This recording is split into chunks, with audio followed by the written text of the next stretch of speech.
Hey everyone, a quick tip for you is if you're trying to do the upper and lower ball joints on your Jeep Wrangler, you don't have to take the nut off on your axle. Just leave the nut on and take the axle out with your hub all as one piece. You can see right here that I've got the axle and the hub.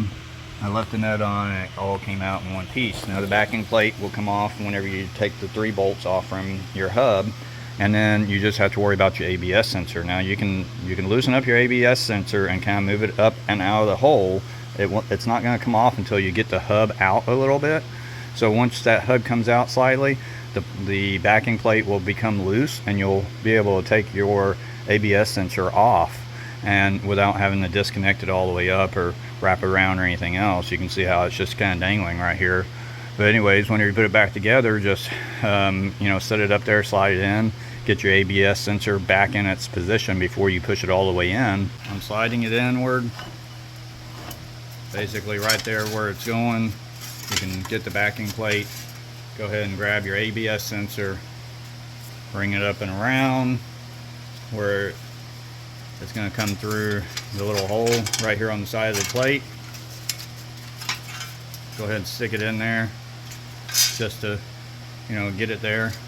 Then you're going to hold the backing plate and go ahead and push the hub up on there and just start taking your bolts and line up your backing plate.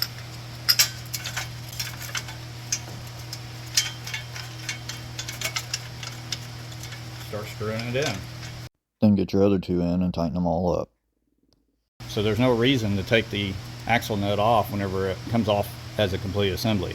Now I could see, like, if the hub was stuck or something and you can't get the hub off, you might want to take the nut off. Also, a lot of times, especially like this one, you can tell it's all rusty.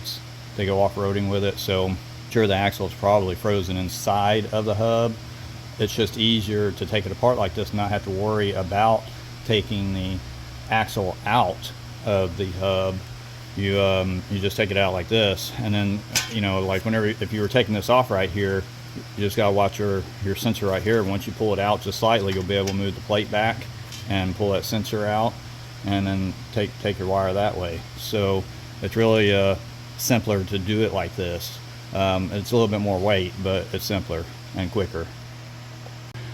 Oh, that's a quick tip for today. Hopefully it helped someone out.